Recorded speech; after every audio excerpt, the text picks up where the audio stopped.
Persia and world Jewish history. I want to go through few pages of the book in more detail, just like a story, and I hope you guys find it interesting. The story starts 3000 years ago when the Israelite was strong and united under King David and King Suleiman, and then they built the first Jewish temple. But after the King Suleiman, 10 tribes from the 12 tribes of Israelites rebel against each other, and they created the kingdom of Israel in north and kingdom of Judah in the south.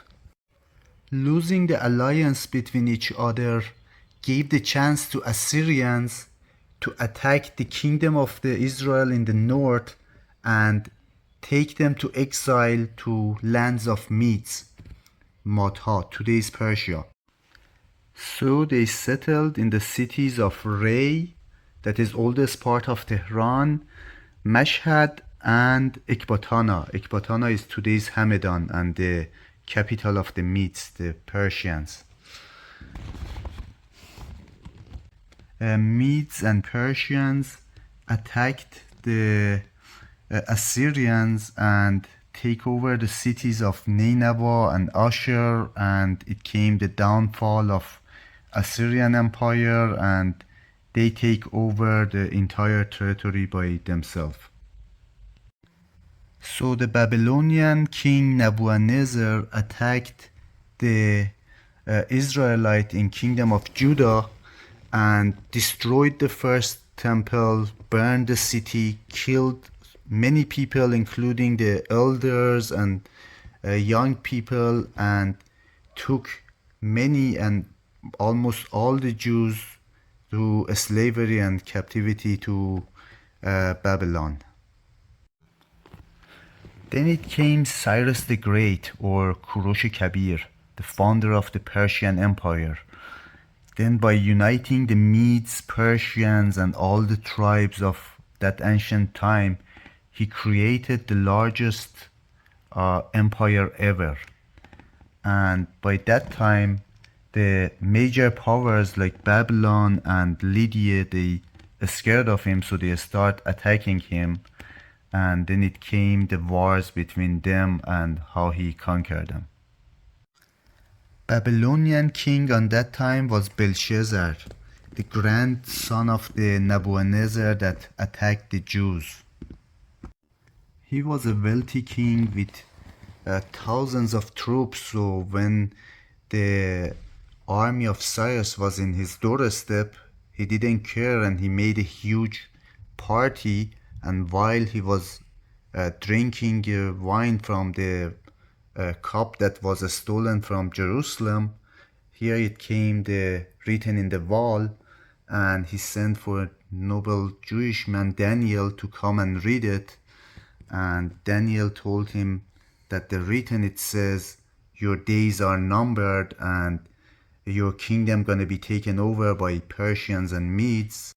On the same night, Belshazzar was killed, and in the next day, Cyrus the Great took over the city, and they welcomed him as liberator. He freed all the Jews and returned all the stolen gold and silver, something around 5,400 valuable pieces that in today's money worth about over $200 million. I think that was one of the most generous acts that anybody could have ever done in the history.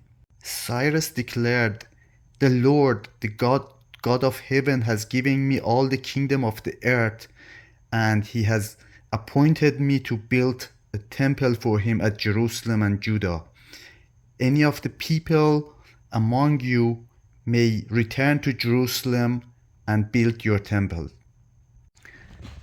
So over 42,000 Jews returned to Jerusalem with the escort of Persian army, and he also gave them money, livestock, and other goods so they could safely return to Jerusalem and build their city and the second temple.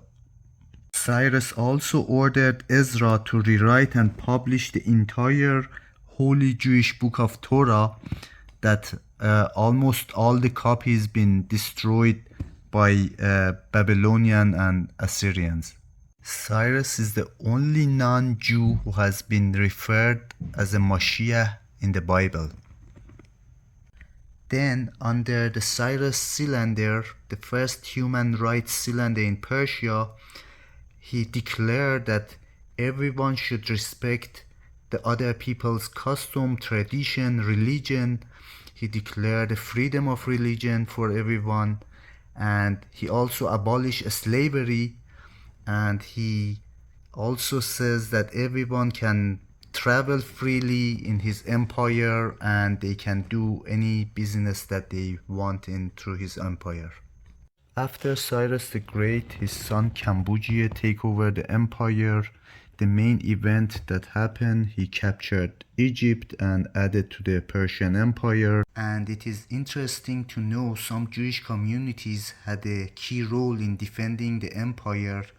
For example, the Elephantian Jews in Africa, that they've been sent by Persian kings to defend the northern border of Africa and Egypt. And they had a house of Yahweh that was one of the oldest evidence of synagogue in the world. After the short-lived Cambodia, Darius the Great take over the empire and he expand the empire to the max, conquering all the way to Balkans and some Greek cities and islands. And then he built the Persepolis, expand the royal road to 3 continents, and also he was very friendly with the Jews and he paid them more money to complete or continue building the second temple.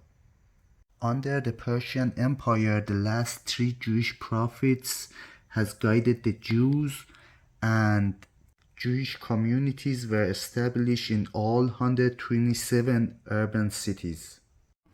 So interesting to know, the first Jewish coin ever minted was in Persia called Yehud, as we Persians call Yehudi.